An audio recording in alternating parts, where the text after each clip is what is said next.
Hello, everyone, and thank you so much for joining us for today's discussion on the Decisive Decade, American Grand Strategy for Triumph over China with Dr. Jonathan Ward.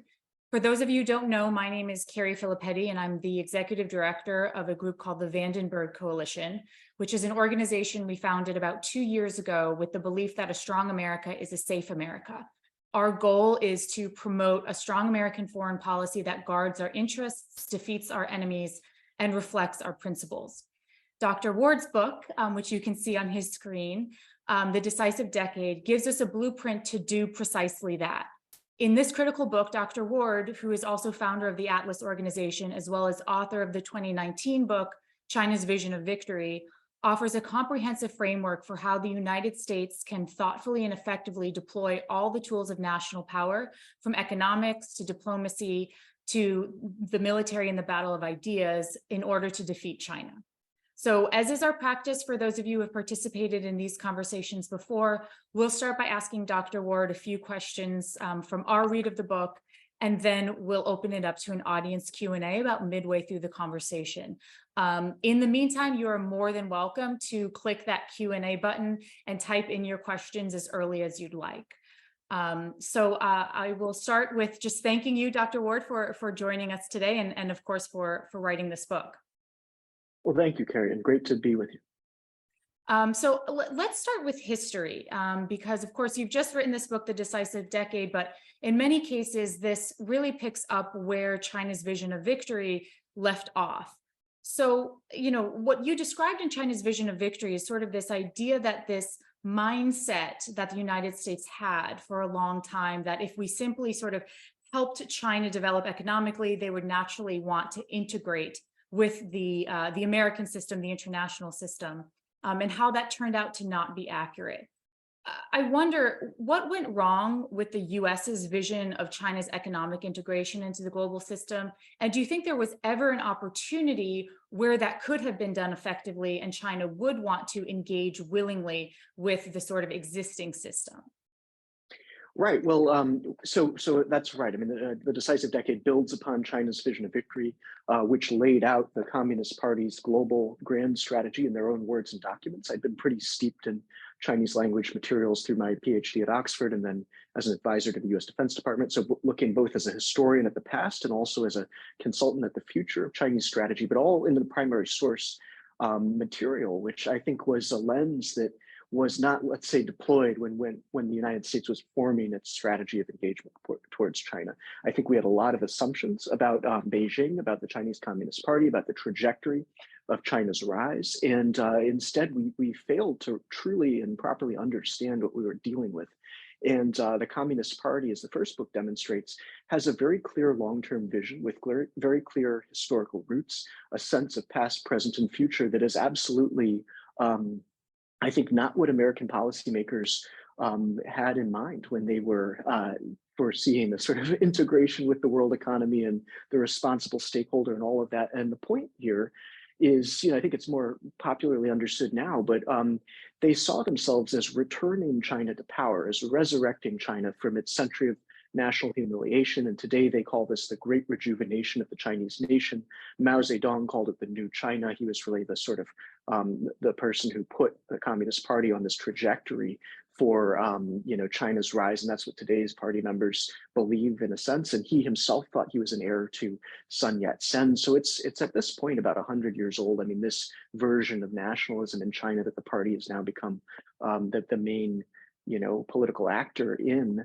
And on the other hand, it always had anti-American roots when it comes to the Communist Party itself. So I think we were not looking at that in the context of the second half of the Cold War when we opened to China and of course wanted to outflank and balance against the USSR. And then after the Cold War, when we basically let our companies go in and bring, outsource things, and, send our supply chains over there and participate in the economic rise in China, and in many ways facilitate and broker the economic rise of China. And I think eventually we just stopped checking the results and got really deeply into assumptions that had nothing to do with how the CCP actually saw its own path. And there's this very clear thing that I think we can grab onto and understand, and it's all very well documented at this point, pretty well and widely understood.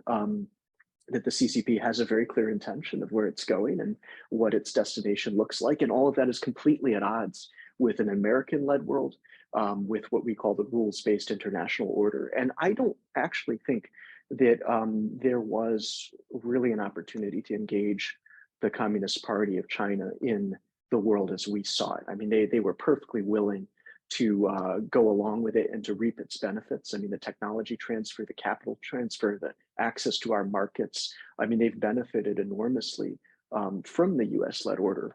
But you know, I think there's always been this vision of eventually, as Mao said, catching up with America and surpassing America, and as Xi Jinping has made clear, to become essentially the superpower that's second to none. So we misunderstood this, and by we, I mean those who have been forming this policy for the last couple of generations. And now we have this, I think, very brief window in which to turn the tide.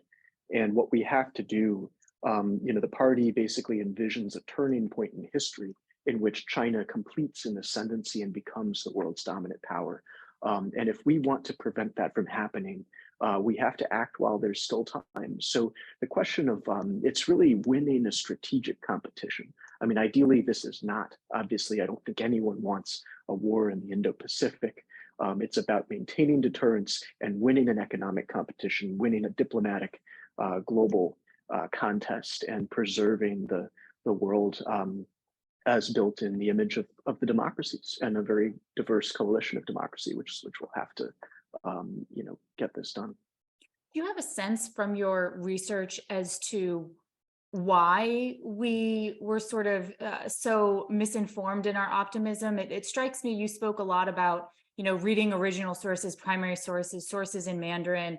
One of the criticisms of the American system up until now has been we don't really have enough Mandarin speakers, people who understand and are reading the primary sources, you know, in China.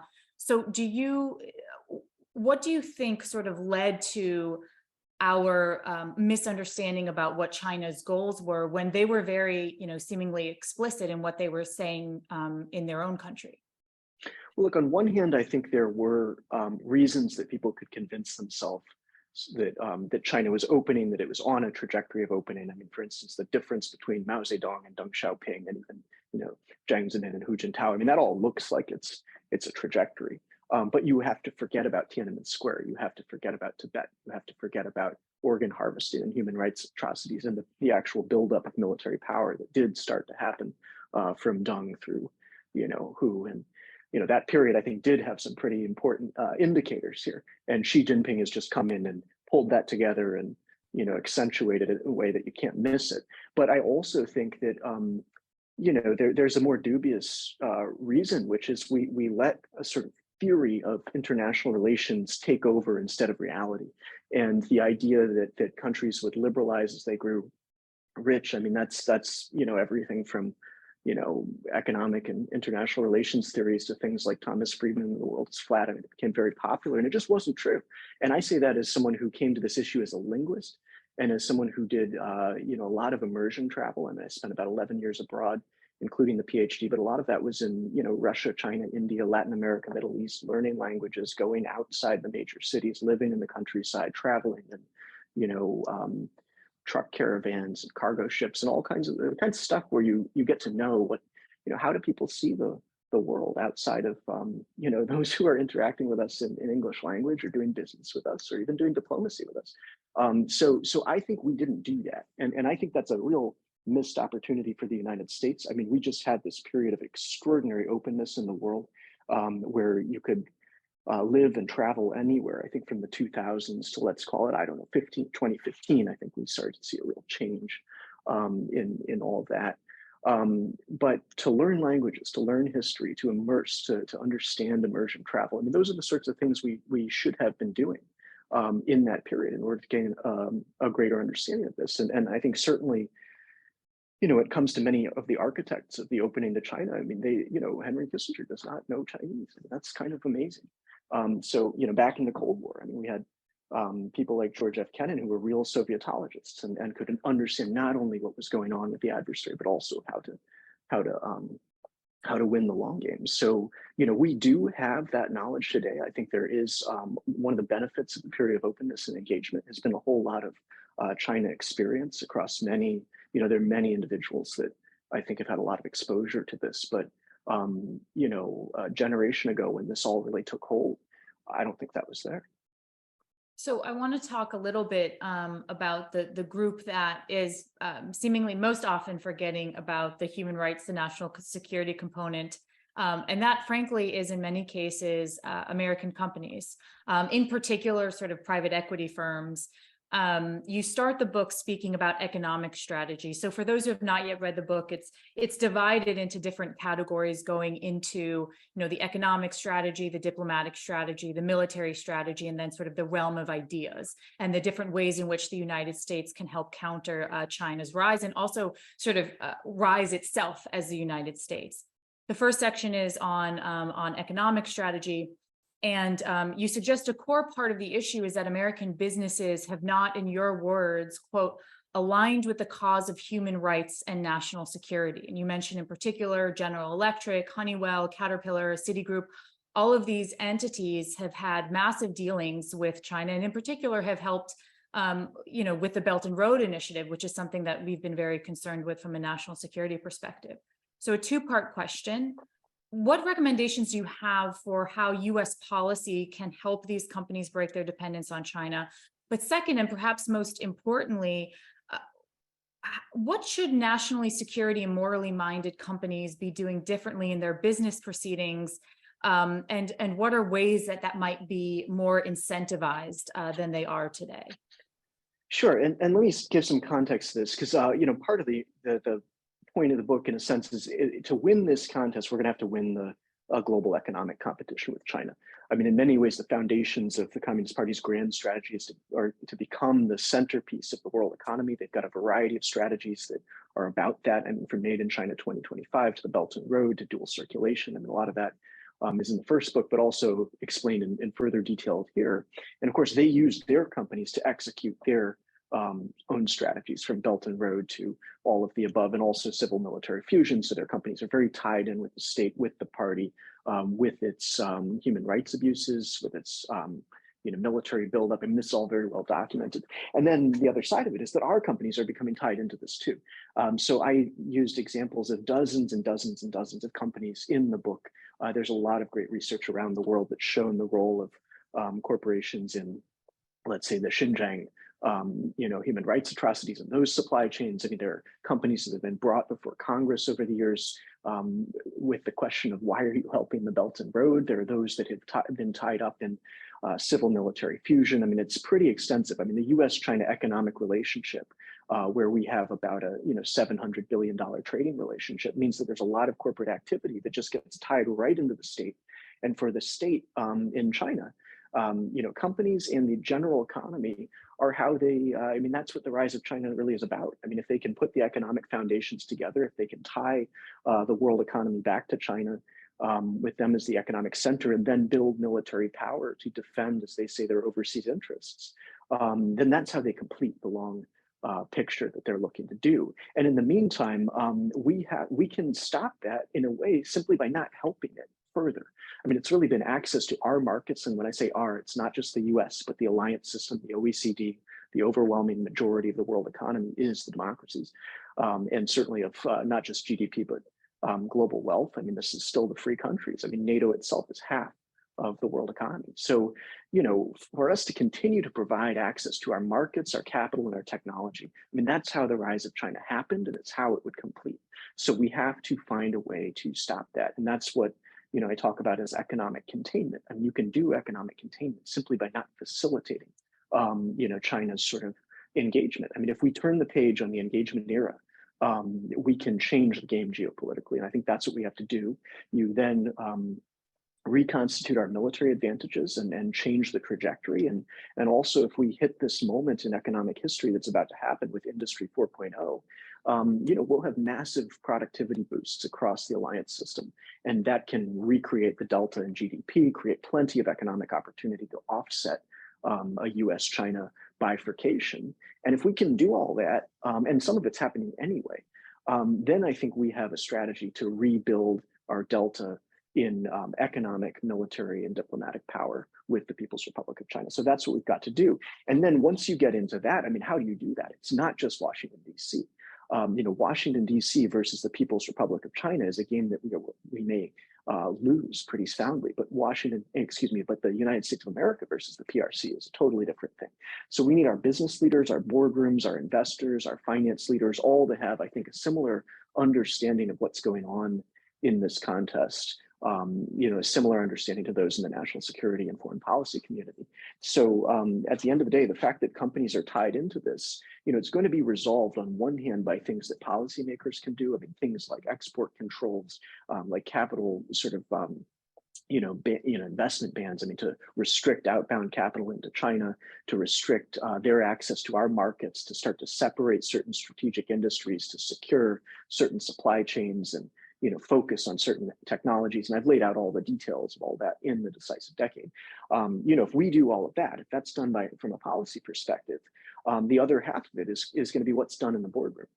So corporate strategy has to meet US grand strategy. I mean, the two are going to have to come together so that businesses can recognize that their path to, their long-term path in China is just not going to be, I think, what they believe it is. I mean, there's so much more risk there than many of them appreciate. And I think the need for boardrooms and C-suites to start to change course, and for shareholders who at the end of the day are in our system, I mean, that's who executives answer to. I mean, shareholders are going to have to, they're going to be, shareholders are going to be just as important to this contest as policymakers, because we, I think, don't want our companies to put themselves at risk, and certainly to put the country at risk by putting themselves at risk and by facilitating the rise of an adversary state. And there's so much info at this point, and I've collected a lot of it in the book to explain how companies are tied into this problem and also what they can do to shift, because we'll need them. And the other side of this is it's not entirely new. We needed our companies to win the Second World War. We needed them to win the Cold War. And now we're just starting from a far more dangerous position than we've ever been in because of the economic engagement era with China. So how much would decoupling, let's call it, harm the United States economically in the short term? And the reason I ask is, you speak a lot in the book about what you described as transforming China from being an ascendant power to a stagnant one. So Secretary of the Treasury, Janet Yellen, recently described how challenging it would feel, and the pain that we would feel here if we were to really decouple from China. What's your sort of response to her argument there? Well, sure. I mean, two things. I mean, first of all, decoupling is a spectrum. It's not a full shutoff. I mean, this is not, it's amazing to see what was still going on during the First World War. I mean, how long British companies were still interacting with Imperial Germany and that sort of thing. I mean, there are periods even in wartime where there's economic activity. Not that that's good, but we're going to have to, I think, strategize this in a way where we're reducing exposure to China across the key industries. And I think it's actually much broader than technology. I mean, this is not just about semiconductors and artificial intelligence and quantum. It's also about the general industrial base. And economic containment is not just about making sure they don't have access to our most advanced technology. It's about resolving the problem of, the fact that China's 30% of the world's manufacturing output and we're 15%. I mean, that's just not where you want to be. So rebuilding our own industrial base, rebuilding our supply chains, things like North American economic integration, secured allied supply chains, all of this is a form of trade-off where you start to reduce reliance on China. How gradually you do it, how quickly you do it, all of this will change the nature of the costs. I think we really do want to incentivize public-private partnerships, especially so that companies and government are working together on, how to get to long-term security. And by long-term, I'm talking about, this decade. I mean, again, by the end of the 2020s, I think we've lost the opportunity to reshape the US-China contest by focusing on economic power. I think that opportunity is totally gone in the early 2030s, and the geopolitics will be a disaster if we don't act on this stuff. And Janet Yellen's speech, which I think is important because it was supposed to be this landmark speech on US-China relations, but it was really, as some people have pointed out, all kinds of contradictions. And the way I see it, it's basically saying if we run in two opposite directions, we're going to get ahead. And it's just not true. I mean, to me, it showed the absence of a strategy. I mean, the idea that we're going to focus on national security, but also it signals to business, hey, it's fine. We want to trade with China. Keep on going. That creates stability. It doesn't. It means that there is no definitive view of how to win. no recognition or comprehension that this is a strategic contest that we need to think about how to win it. And that just wasn't there. So it was a non-strategic speech, in my view. No end state, no real path. Instead, it just sort of said, let's keep on going the way we're going, and we'll do a few things differently. So we need to be much smarter about this at this stage. I mean, we're losing time. You describe, and I want to pivot past the economic portion since your book covers so many more avenues as well. But my last question on this front is, you describe what you call China's abusive trading practices, and this is something that has been written about extensively and has been observed many times. A question that I've always had is, we're trying to preserve what some people call the rules-based international order. It's a phrase that I don't like. I like to call it the sort of American system. But if we play by the rules, no economic coercion and all this, can we still win? And if our, do we have to break some of those rules and that order as part of the process towards defeating and deterring China, or would that sort of violate the entire premise of preserving the rules-based order? How do you balance those two things?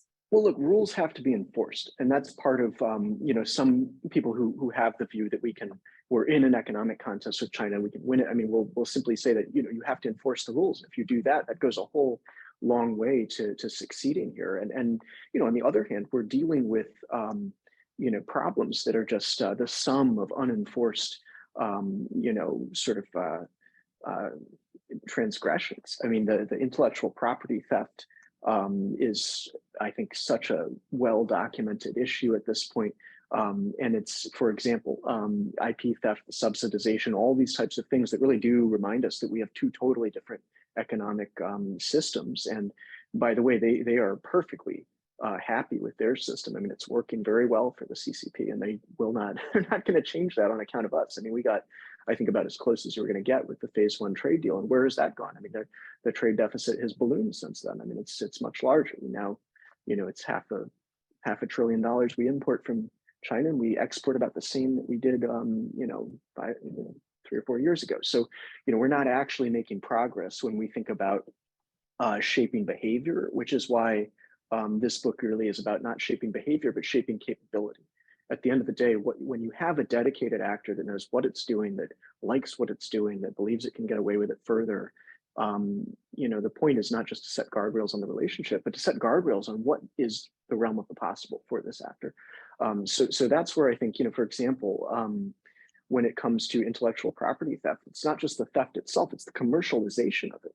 I mean, if they're able to steal technology or, transfer technology from our side and then, distribute it across the world, for example, Huawei, which, is a pretty well-documented case. I mean, there's plenty of IP theft that's alleged there. And then, of course, it went fully global with a massive credit line from the CCP. And even though we blocked it in the alliance system, it's, doing very well in Brazil and Indonesia and Russia, obviously now. So, they're able to take technology to sort of succeed across high tech, all sorts of different industries, and then use that in global markets. So we do have tools with which to go after places like that. I think the template that we used against Huawei is a template we can apply to many other sectors and companies on the China side.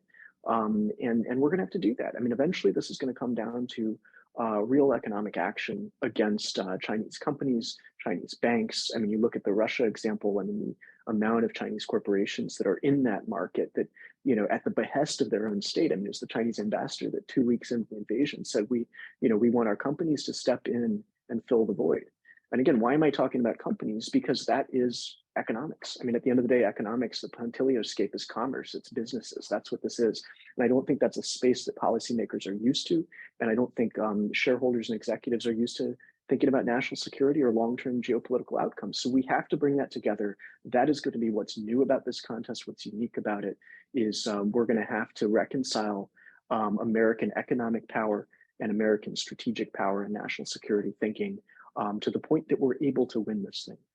If we don't do that and we're running in two opposite directions like Yellen proposed or did not propose, we're simply going to wind up further down a road of geopolitical danger.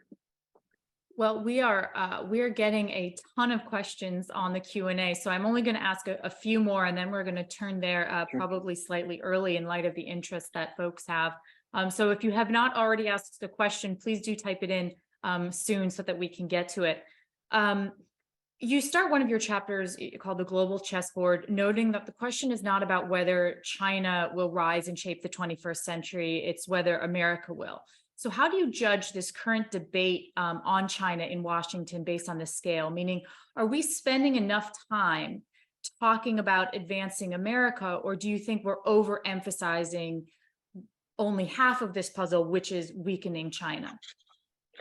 Well, right, and this is very important because you have to do both, and part of the premise here. I mean, I'm trained as a historian of Asia, of India, and China, all of that, and I've had to learn a lot about American strategic history, and that was part of a lot of my background in a certain way as a Cold War historian. But coming to that anew, I mean, the real question is about our future. I mean, it's not simply that we have this adversary state and it's disrupting the world as we see it. It's there's an entire century ahead for this country.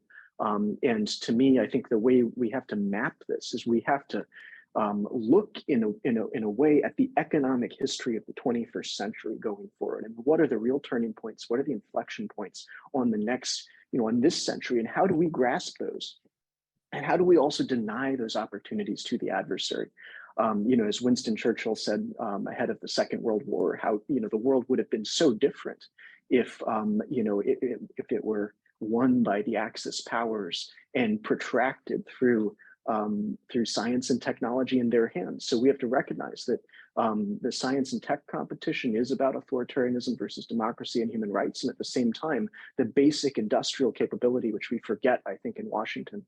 This is not just about AI and quantum. This is about the general industrial base. It's about American manufacturing. I mean, that's everything. I mean, the most strategic industries in the Second World War were the auto industries as integrators that could, basically pull all kinds of things together and create a general industrial base. I mean, there are all kinds of pieces to this that shipbuilding, chemicals, I mean, steel and rare earths and critical minerals. I mean, we have a lot to do here that's just about the foundations as well as the frontiers. So I think we need to be looking at the economic history of the 21st century, finding those inflection points. We're about to go through fourth industrial revolution. I mean, that's a very key period that we have a moment in which to accelerate. So I think that's where our offsets come from. I mean, if we can accelerate on productivity while at the same time executing some economic containment measures, I think we can offset some of the pain of strategic decoupling, and at the same time, we can rebuild the delta. So that's important.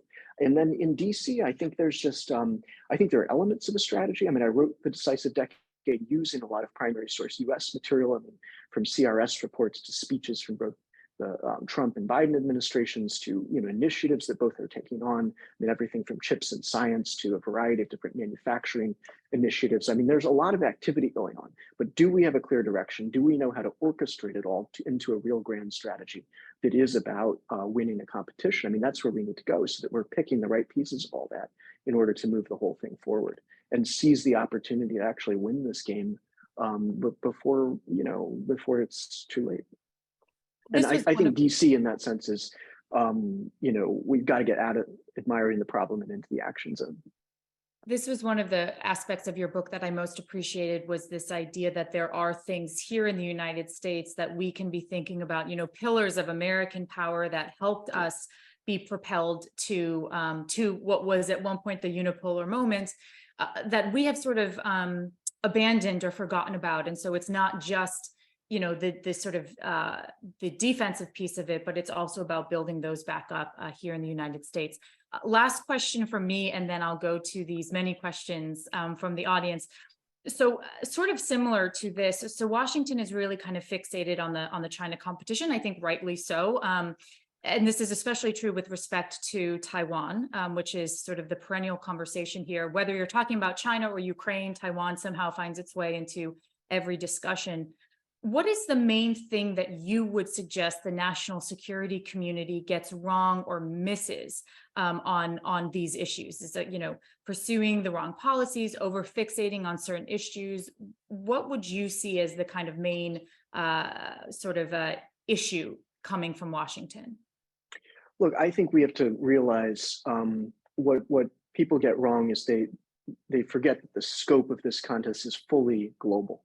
That's what we have to understand, because there's already China already has a global economic presence, and it has pretty sophisticated strategies for every region of the world. I mean, I laid that all out in the first book. And I think if we think this is just about the island chains, and there are a lot of good reasons to focus on that. I mean, yeah, that's, maybe the most salient point, but the island chains are just part of their broader geography. And this is stuff that we have to understand. I mean, what does the global geography of China really look like? I mean, they've shown us the Belt and Road. I mean, the island chains, even back to Mao Zedong in the 50s, he envisioned pushing the US out of the island chains. He didn't, obviously accomplish that or get anywhere close, but that was some of his thinking then.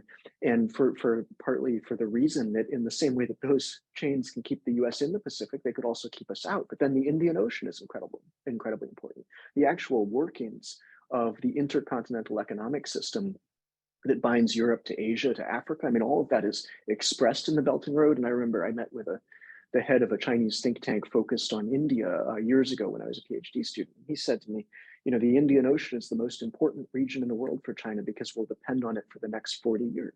And he was talking about trade routes, about energy, about, minerals, all of that. So we're not looking, I think, at China's real geography, at China's real strategy when we're just looking at Taiwan. I would love for us to focus on Taiwan. I mean, I think it's incredibly important. You want to go ahead with the porcupine strategy. We have to, be able to create deterrence in the Indo-Pacific, but we also have to play to win on the global stage. And by the time you add the Russia-China, strategic partnership of coordination for a new era and all of that, and I nearly did my doctorate in Russia-China relations and eventually moved to China-India. So I've spent quite a bit of time on the modern history of Russia-China issues. I mean, that alone makes it a two-theater problem, but then China's economic geography makes it a absolutely intercontinental problem.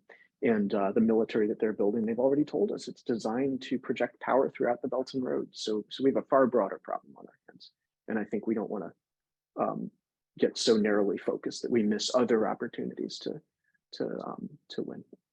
It's a great segue to our first audience question, which is from John Vandenberg. And he sort of asks specifically about this, which is if you can comment on the China-Russia-Iran relationship, and specifically, how that poses a threat to the United States, to Israel, and to Europe as a whole. Sure. So, look, I think it's more than an axis of convenience. I mean, I think these powers, certainly Russia, China, where I have more experience and study. I mean, it's something that goes back in many ways to the original Sino-Soviet alliance when Stalin said to his counterparts in Beijing, I'm going to focus on Europe and you're going to focus on Asia. And the first thing we got was the Korean War. So, they know how it works when they are cooperative. And I think we're deeply into a moment where Russia-China relations have, I think come together around economics, military ideology. I mean, the No Limits Partnership document in the Olympics last year in February was actually a pretty deep document. It explained how philosophically aligned they were. It explained their geographical intentions. I mean, Beijing basically pledged its support for countering NATO expansion in Europe, and Russia said that we recognize that Taiwan is a part of China and all that. So they pledge their support to each other in each theater. I think they're they intend to keep on going with that, and I think it's especially dangerous because if we ever do wind up with a Taiwan conflict, it seems that the Communist Party would want for Putin to also be involved. So I think that moves the timeframes forward in certain ways, even if we still play a role. And if we can deter it, I hope we can. But it's a military alliance, and that's been true since Crimea and the military island building in the South China Sea, which happened almost simultaneously.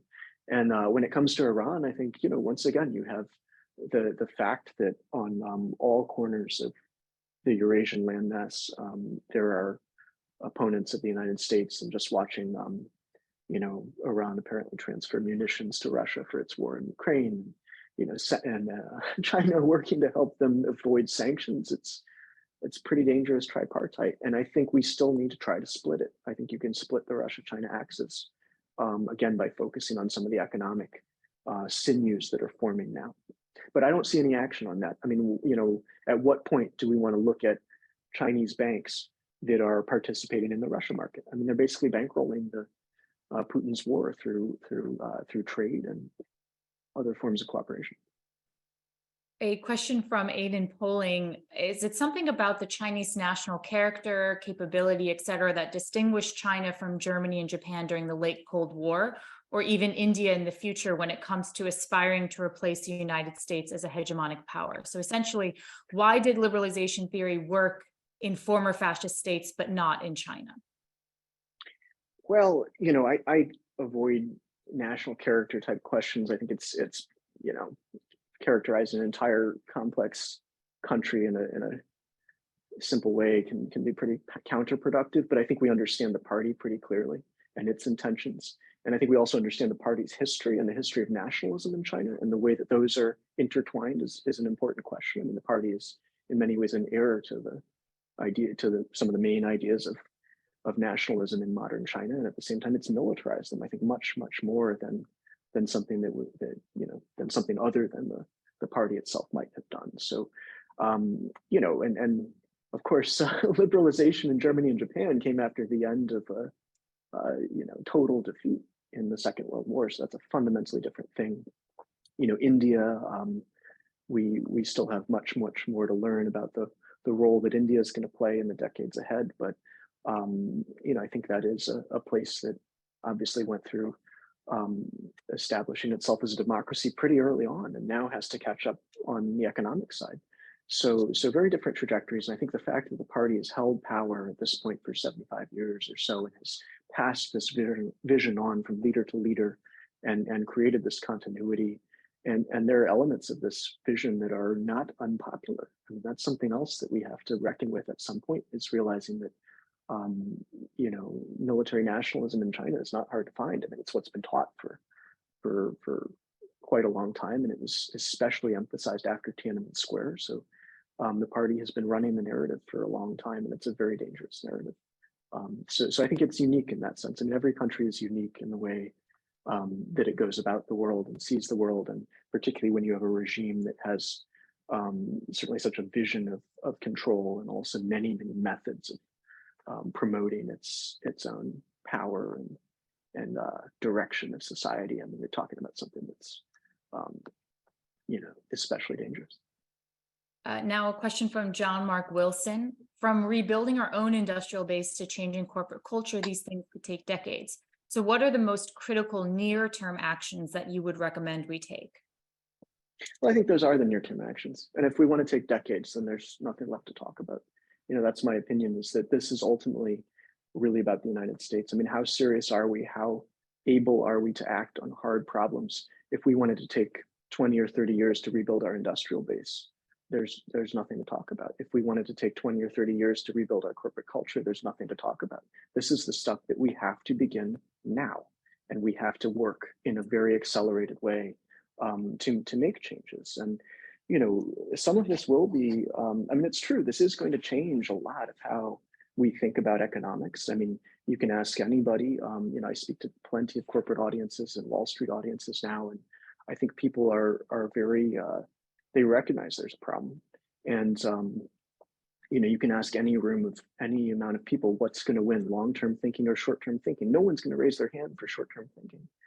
I mean, I was listening to the CEO of a major, automotive company on Bloomberg the other day, and he was saying, basically, well, we're focused on quarterly profits and performance. And I mean, that's good for management, but it's not good for strategizing your way through enormous geopolitical change.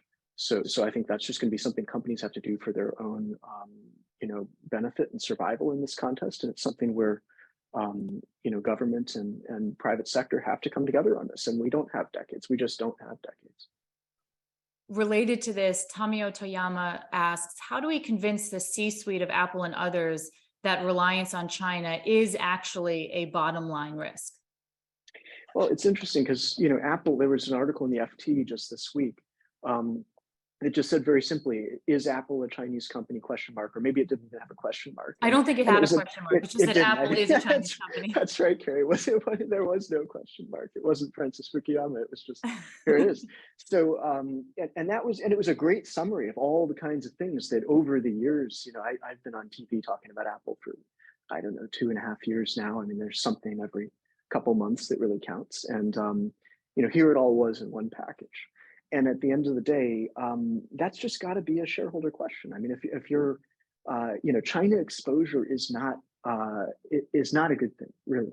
And if you look at the business models that exist in China, whether it's sort of a China-based growth curve, whether it's a China-based supply chain, whether it's China-based revenue or profitability, what I say to companies is, if China's your appendix, that's one thing, but if China's your central nervous system, you're really in trouble. So, that's what matters. And if you're Apple, I mean, your risk signature is just very profound. And you can even look at, FT calculations and others, where, we're hearing about Apple moving to India and that sort of thing now, but, by 2024, 2025, it's still going to be 90% of all products made in China. That's not good enough. I mean, unfortunately, part of why this counts, I don't think we're far enough along yet. I mean, there are very few business leaders that I think have shown that they're on the right side of history in this problem, but I do think they're going to come. That's what we need. I mean, our business leaders were not on the right side of history in the 1930s until they were, and then we had the arsenal of democracy. Didn't start off as the arsenal of democracy, but Tim Cook was a supply chain genius. I think that's his history as an executive. He was brilliant in supply chains, but brought them into this situation that is not going to work. And it'd be fantastic to see how would Tim Cook solve this? I mean, and I hear companies, and we can talk for a long time about a lot of different companies, but I hear executives, asking me all the time, well, we're interested in what Apple's going to do.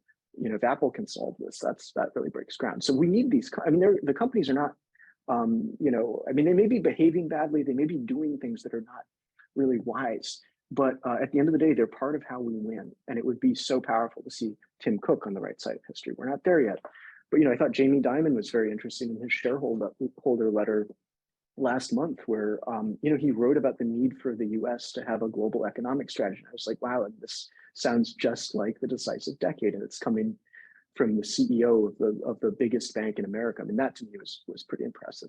So we'll see, but the companies are going to have to recognize that this is in their own interests, and we will find patriots in the business community. And an interesting question that we have here from Jameson Greer. Jameson's one of the advisory board members at the Vandenberg Coalition, and I'm sure you're aware that right now there's an ongoing, let's call it, debate or discussion among conservatives, sort of more on the what you might call internationalist wing of trade policy, and those on the more nationalist wing, which I think is very relevant to this conversation.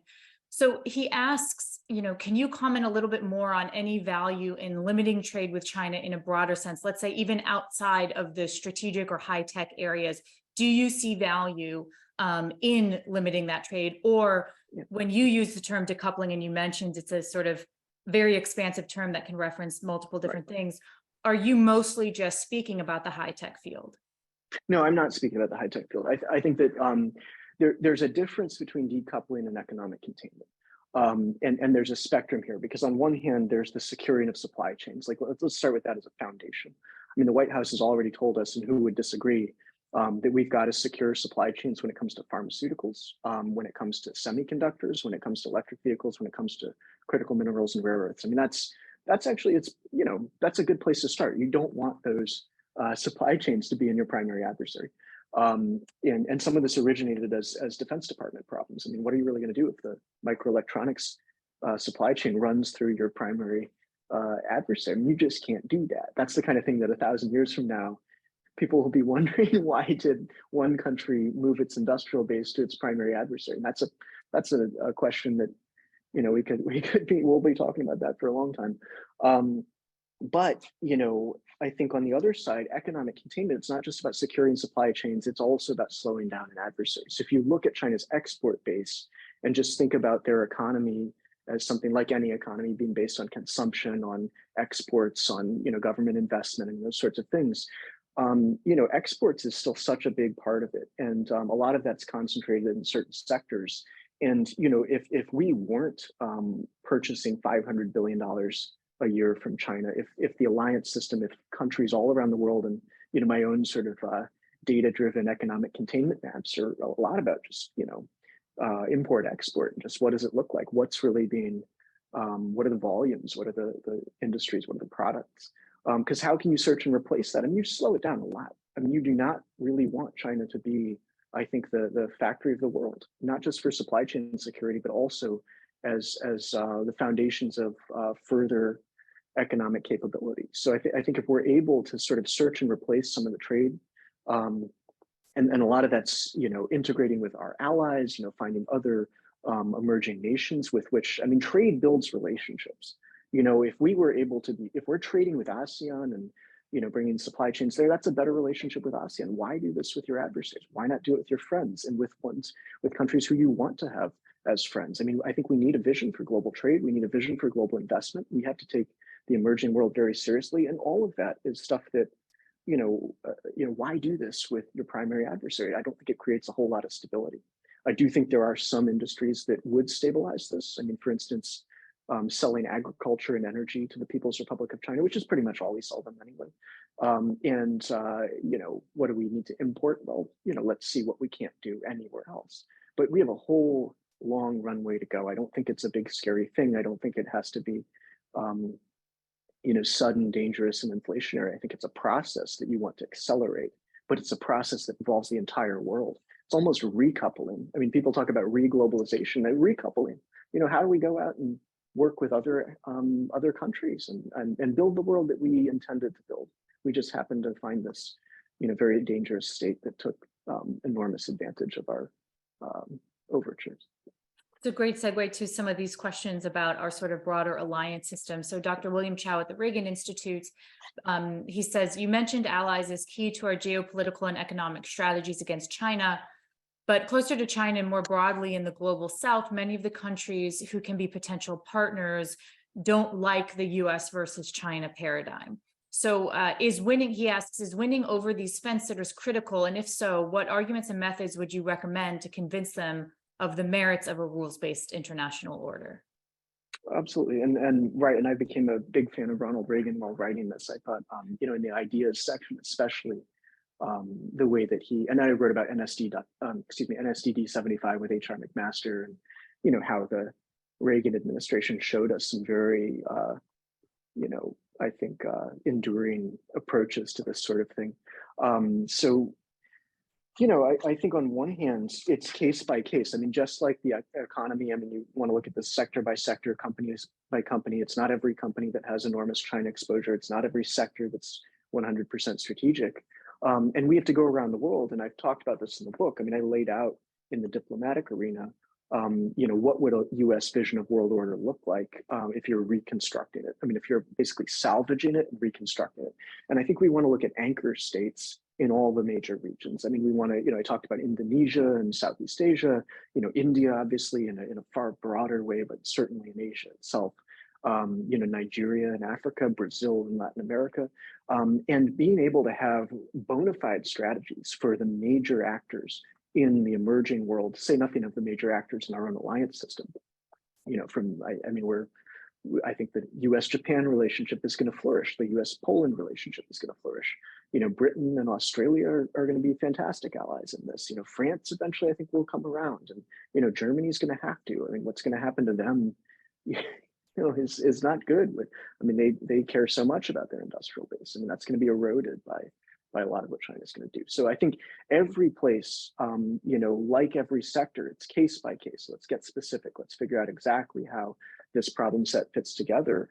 But generally speaking, it's going to be about two fundamental trajectories. One, the alliance system itself, where our military alliances are such a strong diplomatic card, and I think we need to ensure that economic sort of strategy is following along that, and we're consolidating the alliance system as an economic community.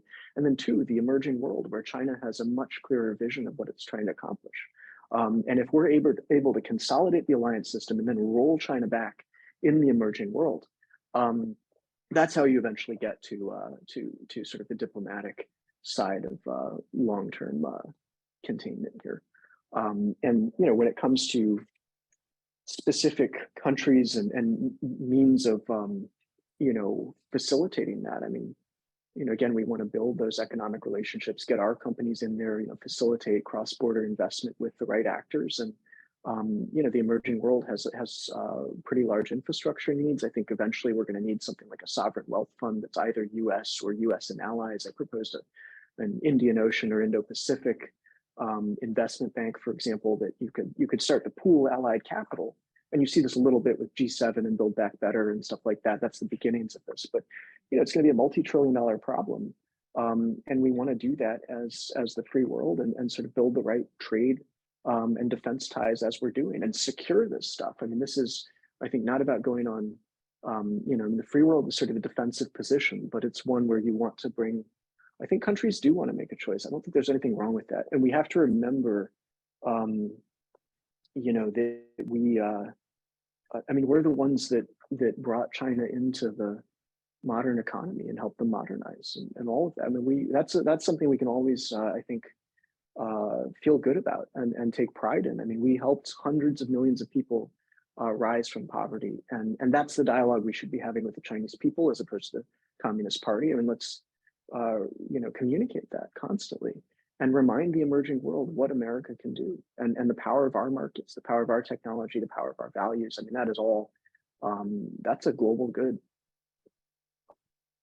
Patrick Murphy asks another question about a sort of alliance system and different areas that we can focus on. So beyond Taiwan, how important are international relationships to ensure the Malacca Strait remains free? And secondarily, I think he's asking, should we be willing to use naval power to ensure it remains free?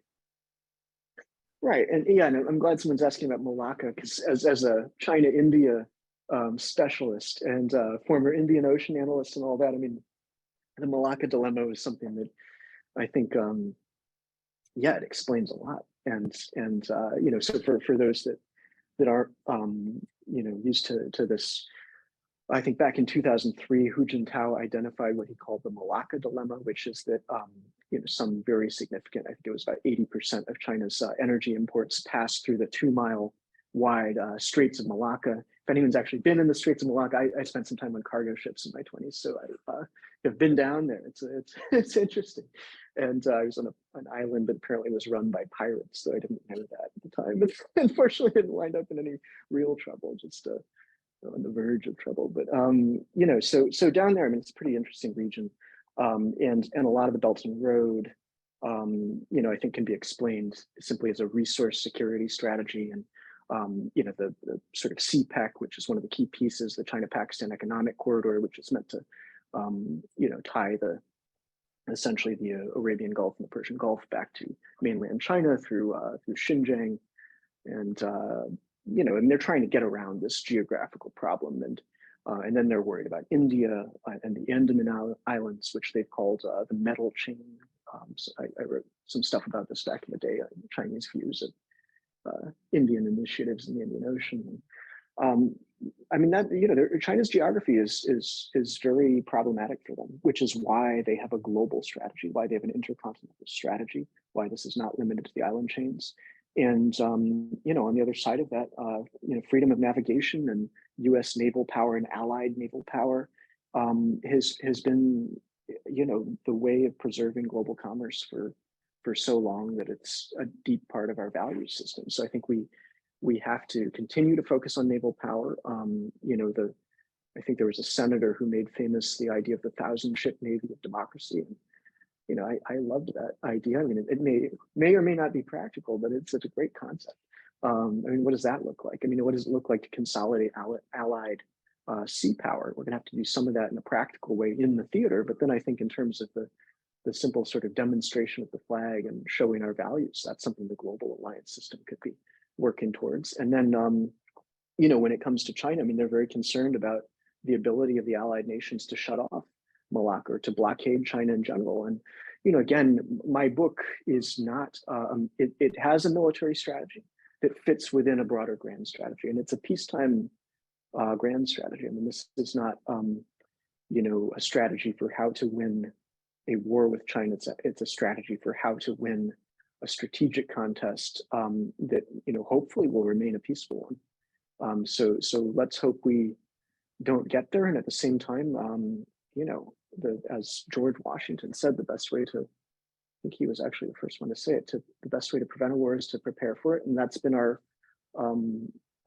view for, I think, as long as we've had defense strategy. So we have to be ready to do anything that it would take to actually win a conflict if it were to emerge, so that it would never happen. So we have 2 more questions and 4 more minutes, so hopefully we can get to both. The first one is again from John Vandenberg on to comment on China's strategy on developing and applying AI. So obviously this is something that everybody is focusing on with ChatGPT and this sort of emphasis on the power of AI. Some people think it's fascinating and the future. Other people are terrified by it. What's your read on what China's strategy is for AI? For AI, I guess there's been a lot that's been written on that. So what I see is about the same as anybody else at this point. And I mean, they're obviously going to have a data advantage. I thought it was very interesting that in Kai-Fu Lee's book, AI Superpowers, within the first 10 pages, he says, China's likely to win this contest because of the sheer volume of data. And then later in the book, he sort of says, unless the innovations happen in private companies that China doesn't have access to. So that was something that, I think makes very clear in a big picture way the importance of our private sector. I mean, if you think about R&D in general, the fact that R&D budgets in the private sector are larger than in the government, and that happened in the 80s, I believe. We're going to have certain advantages based on the structure of our society, but for them, it's a pretty obvious, military sort of benefits that they'd like to reap from that, and then also their vision of social control, which I think doesn't get talked about enough. I mean, there really was this deep party vision of the ability to what they call manage society, control society, and when we look at many documentaries at this point and all kinds of good research about the use of facial recognition and all sorts of things that is going to be AI driven and create the means to improve AI through massive data collection. I mean, they're going to have a very different advantage than we have, which is partly why I think bifurcation is important. I mean, I think we want to be in a systems competition with China, not in a system where we innovate, they pick our pocket, commercialize it, and win the global economic contest. They're going to use these things very differently. And at the same time, we're going to be learning from each other one way or the other.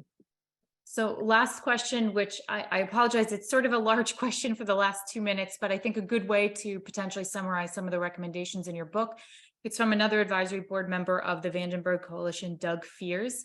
And he says, channeling Andrew Marshall, how would you view the key strategic areas in which we should focus to outcompete China? So what are the key areas that you suggest, that you've written about in your book as the main areas where we have the potential to win against China?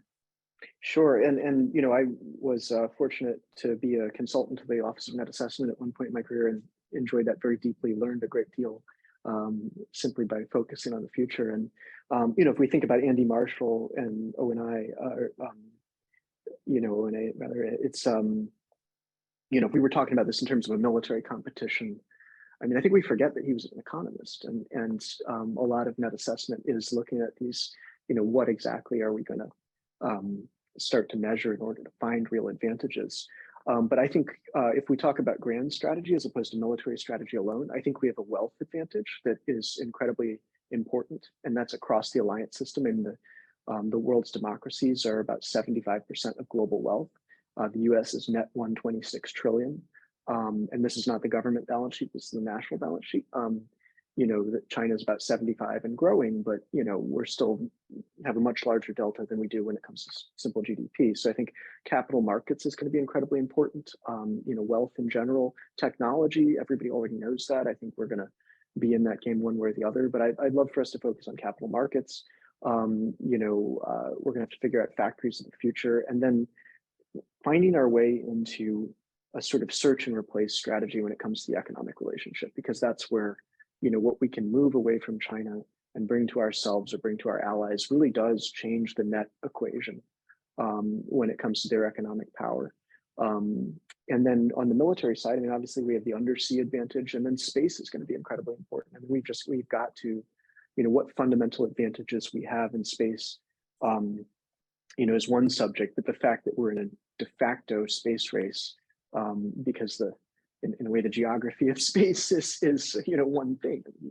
We're going to be competing for very similar positions and initiatives and systems. So I think space, subsea, capital markets, we've got to have an emerging world diplomatic strategy. We've got to get the alliance system together. And those are the things that, I put the whole thing in this book. And the reason it's broad is it has to address a genuine grand strategy. I mean, China's vision of victory, and there have been others since then who've substantiated this and also brought it broadly to the world. But we're dealing with something that is so comprehensive that it's almost an encyclopedia of the human activity that relates to power. So we don't get to choose a few things. We're going to have to do a whole lot. And one thing on that note is just that this phrase that one hears in DC, we can't be everywhere that China is, but the alliance system can. And that's why it's so important, among other things. Well, thank you, Jonathan, for one, writing this book, or two, sharing it with us. Thank you to our audience for listening in. So if you have not already purchased The Decisive Decade, it is, as is the phrase, sold where all books are sold. And so I highly recommend it. It's a fantastic contribution to the national security discussion and literature on this. Thank you all so much for spending your time with us. And we look forward to future conversations with Jonathan and future events in this book series. So thank you again, Dr. Ward, for joining us. Thank you, Carrie, and thank you everyone for taking time out of your day. And please go and engage with the book. And I look forward to hearing how it's read. And Carrie, thank you for your thoughtful reading of it. I look forward to engaging with everyone further. Thanks very much.